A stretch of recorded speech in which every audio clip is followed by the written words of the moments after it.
కల్వకుంట్ల కవిత గారికి శాసన మండలిలో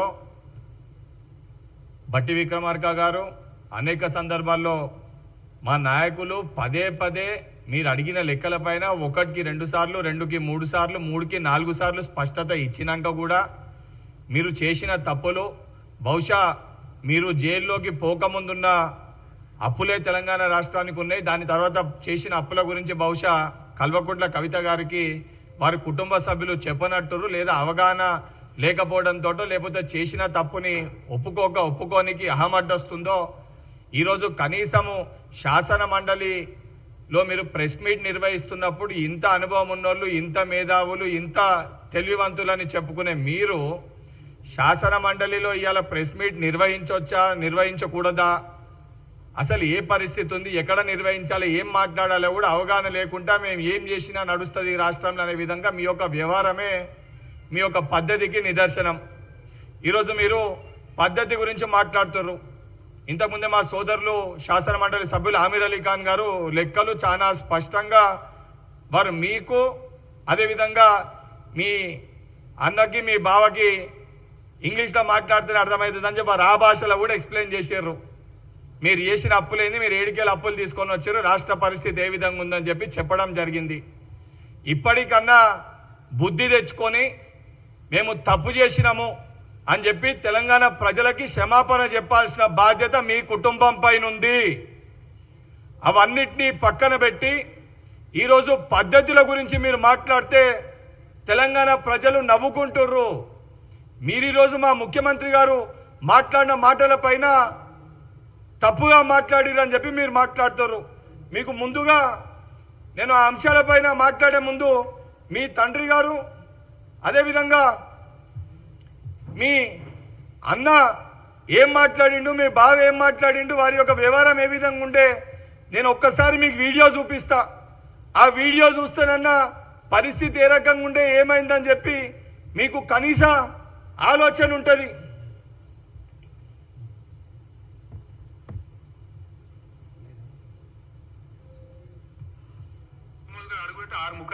అనుకుంటున్నాము ఈ గోకాసులు ఏం లేక నలిసి పారేస్తాం, నాలుగేళ్ళు సీరేస్తాం గుణం అని చెప్పి రెండా కేంద్ర మంత్రి తెలంగాణ శాతగాని దద్దమ్మ దరిద్రులు పుట్టచోరుగాళ్ళు పనికి మాలినోళ్ళు సిగ్గుందా మీకు ఇజ్జతమానం ఉందా? ఈ చిల్లరగాళ్ళు, ఈ కిరికిరిగాళ్ళు, కిరాయగాళ్ళు సిగ్గు లజ్జ ఏమని ఉంటే మేము ప్రిపేర్ అయ్యి రాలే మరి పీకెతందుకు వచ్చినాం అంటే బద్దన్న కుక్కలు కొడుకేవాడు ఏం పీకెతందుకు పోతారు? అదేందో పెద్ద పీకినట్టు పడగొట్టినట్టు పిసగాడి కుక్కలు వాడు సిగ్గుపడాలా? పిసగాడి కొడుకే అంటారు. నేను మీలాంటి కుక్కలు చాలా మంది ఉంటారు, బయటకు వెళ్ళండి. అరే ఏమవుతారా బయట బేకుక్కలు మీరు బుద్ధిలేదు సార్, సిగ్గాన్ని ఉండాలి, ఇజ్జతాన్ని ఉండాలి. దరిద్రపు గాడులు ఎక్కడి నుంచి పుట్టారు ఈ తెలంగాణలో? మీ బతుకులు చెడా, మీ బతుకుల కొడకల్లారా ఎవరైనా టచ్ చేసి చూడండి, ఒక్కనొక్కని పండ పెట్టి తొక్కి పేగు తీసి మెడలేసుకొని ఇది కేసీఆర్ గారు రేవంత్ రెడ్డి గారు ఇలా మా ముఖ్యమంత్రి గారు మాట్లాడితే కరెక్ట్ గా మాట్లాడలే, అసభ్యకరంగా మాట్లాడిరని చెప్పి మాట్లాడతారు. మరి మీ తండ్రి గారు మాట్లాడిన మాటలు మాట్లాడినప్పుడు మరి ఎక్కడ పోయినావు కవితమ్మా? ఏదైతే సంబంధించి మీ యొక్క అన్న ఏదైతే మీ అన్న సంబంధించి మీ అన్న మీ బావ కూడా అడ్డగోలుగా వాడకూడని మాటలు, వాడకూడని పదజాలాలు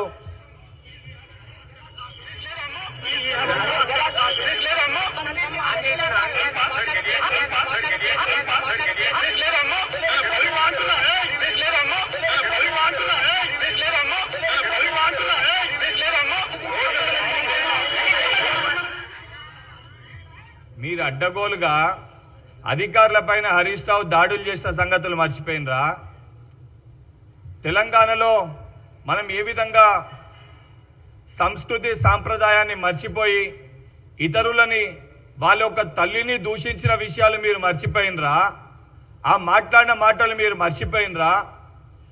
మీ 10 ఏళ్ల మీ పరిపాలనలో అడ్డగోలుగా ఇష్టం ఉన్నట్టు తెలంగాణ రాష్ట్రాన్ని కుటుంబ సమేతంగా పోటీ పడుతూ కేటీఆర్ దోసుకుంటే కేటీఆర్ కంటే ఎక్కువ దోసుకోవాలని కవిత, అరే వాళ్ళ కుటుంబంలో వాళ్ళే దోసుకుంటారు, ముందుకెళ్ళి పార్టీలో నేను ఎక్కువ దోసుకోవాలని హరీష్ రావు, అరే వీళ్ళే దోసుకుంటారా, నేను కేసీఆర్ బెడ్లో వండుకున్నప్పుడు మందు పోసినా గోలు ఇచ్చినా అన్ని ఇచ్చినా అని చెప్పి సంతోష్ రావు, అరే వీళ్ళే దోసుకుంటారా, నేను ఆ కుటుంబంలో పుట్టినా అని చెప్పి వాళ్ళ అన్న కొడుకు ఇంకొకరు, కుటుంబ సమేతంగా తెలంగాణ రాష్ట్రాన్ని 10 సంవత్సరాలుగా దోచుకదిన్న రాబందులు మీరు.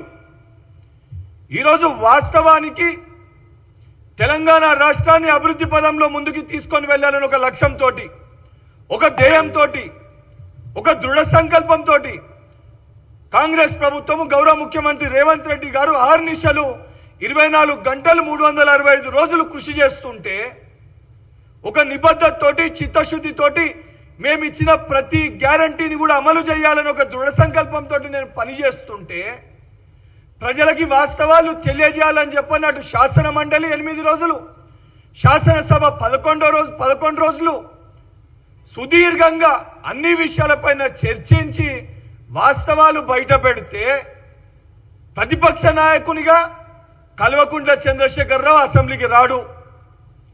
శాసన మండలికి ఆఖరి రోజు సమయం ఇవ్వకుండా కవితమ్మకు వచ్చే సమయం ఉండదు. శాసన మండలి అయిపోయినాక హైదరాబాద్లో ఎలక్షన్ కోడ్ ఉంది, కనీస అవగాహన లేకుండా ఎల్లోపిల వైపు ప్రెస్ మీట్ పెడతారు. ఈయన అర్థమవుతుంది మీ చిత్తశుద్ధి.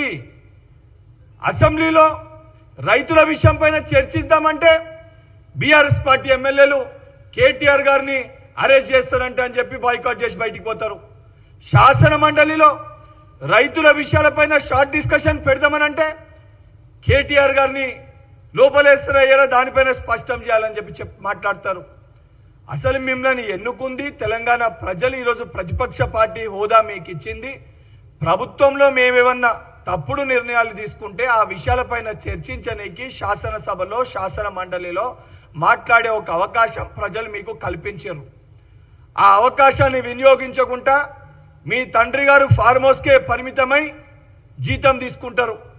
ఆ నియోజకవర్గ ప్రజలు మాకు ఎమ్మెల్యే పట్టించుకుంటలేడు, మాకు చేయాల్సిన కార్యక్రమాలు చేపడతలేరని చెప్పని అక్కడున్న నాయకులు, అక్కడున్న ప్రజలు పాదయాత్ర చేసి వచ్చి ముఖ్యమంత్రి గారికి రిప్రజెంటేషన్ ఇచ్చారు. ఇప్పటికన్నా కల్వకుంట్ల కవిత గారు బహుశా మీరు లిక్కర్ లెక్కలలో, స్టేట్ లెక్కలలో కొంచెము మీకు లెక్కలు సరిగా దొరుకుతలేనట్టున్నాయి. ఆ లిక్కర్ లెక్కల పొరపాట్లను చూసుకొని మీరు మాట్లాడుతున్నట్టు. నిన్న మొన్న చూసిన ఒక బుక్ పట్టుకోరు. ఆ బుక్ కలర్ కూడా ఎట్లుందనంటే ఏసీబీ అధికారులు ఎవరన్నా ఫ్రాడ్ చేస్తే, ఎవరన్నా కరప్షన్ చేస్తే ఓ రంగు పెడతారు. అది చేతికి పెట్టగానే ఆ రంగు లెక్క మారుతుంది. అంటే అది కరప్షన్కి కేర్ ఆఫ్ అడ్రస్. ఈరోజు అటువంటి ఒక బుక్ కలరే మీరు తీసుకొని వచ్చారు బయటికి. అంటే ఆ బుక్లో మీరు చేసిన అవినీతులు రాసుకుంటారా, లేదా మీ కుటుంబ సభ్యులు చేసిన అవినీతులు రాసుకుంటారా? దేనికోసము మీ యొక్క వ్యవహారం ఉందో ఈరోజు యావత్ తెలంగాణ ప్రజలు గమనిస్తుర్రు. ఈరోజు తెలంగాణ పేరు ప్రతిష్టలు దెబ్బతీసే విధంగా లిక్కర్ దందాలు చేసి, లిక్కర్ వ్యాపారం చేసి తెలంగాణ ఏదైతే సంబంధించి మన ఒక్క గౌరవాన్ని అగౌరవపరిచిన కవిత గారు ఇప్పటికన్నా బాధ్యతతోటి వివరించండి. మాట్లాడితే వాస్తవాలు మాట్లాడండి. తెలంగాణ ప్రజలకి మీరు చెప్పే ముందు వెళ్ళి మీ తండ్రి గారికి వివరించండి. బాధ్యత గల ప్రతిపక్ష నాయకునిగా 80,000 పుస్తకాలు చదివి సుదీర్ఘ మేధావిని, నాకంటే పెద్ద మేధావే తెలంగాణ రాష్ట్రంలో లేడని చెప్పి భావించే మీ తండ్రి గారిని బయటికి వచ్చి ఈ లెక్కలపైన వీటన్నిటిపైన శాసనసభలో పాల్గొని నిజంగా మీరేదన్నా ప్రజల బాగు కోసము, ప్రజల మంచి కోసము ఏమన్నా సలహా సూచనలు ఇస్తే తప్పనిసరిగా మా ప్రభుత్వము ప్రజల బాగు కోసం తప్పనిసరిగా అది చేయనీకి సిద్ధంగా ఉంది. అందుకే దీన్ని ప్రజాప్రభుత్వము, ప్రజాపాలనగా ప్రజలందరూ కూడా ఈరోజు మాట్లాడుకుంటున్నారు. మీరు వీటన్నిటినీ పక్కన పెట్టి కొంతమంది మీకు సంబంధించిన పింక్ మీడియాతోటి, మీకు దగ్గరగా ఉన్న కొంతమంది వ్యక్తులతోటి అసభ్యకరంగా ఇష్టం వచ్చినట్టు మీ పార్టీ ఆఫీసులకి పిలిచి ఆర్టిస్టులని కొంతమందిని తయారు చేసి అడ్డగోలుగా మాట్లాడిపిస్తే అది మంచిది కాదు. మాకు కూడా మాట్లాడొస్తుంది, మేము కూడా అవన్నీ మాట్లాడగలుగుతాము, ఇష్టం వచ్చినట్టు తిట్టగలుగుతాము. కానీ తెలంగాణలో మన తల్లి, మన రాష్ట్ర చరిత్ర ఏదైతే మన సంస్కృతి సాంప్రదాయాలు ఉన్నాయి కాబట్టి పద్ధతిగా మేము వ్యవహరిస్తున్నాము. ఇప్పటికన్నా మీ వ్యవహారాన్ని మానుకొని మీ యొక్క వ్యవహార శైలిని మార్చుకోవాలని చెప్పని కల్వకుంట్ల కవిత గారికి సూచిస్తున్నా. నిజంగా తెలంగాణ రాష్ట్రానికి ఈరోజు మచ్చ ఏదన్నా ఉంది అని అంటే అది కేవలము మీ కుటుంబం మటుకే. ఈరోజు రేపటి తెలంగాణ చరిత్రలో ఏ కళతోటి కాంక్షతోటి తెలంగాణ రాష్ట్రం రావాలని ప్రతి తల్లి కలగన్నదో ఆ కళలు నెరవేర్చకుండా కేవలం మీ కుటుంబ బాగు కోసము, మీ కుటుంబ అభివృద్ధి కోసము, మీ కుటుంబంలో ఉన్న మీ కుటుంబ సభ్యుల అభివృద్ధి కోసం మటుకే కేసీఆర్ గారు 10 ఏళ్లు పరిపాలించిండ్రు.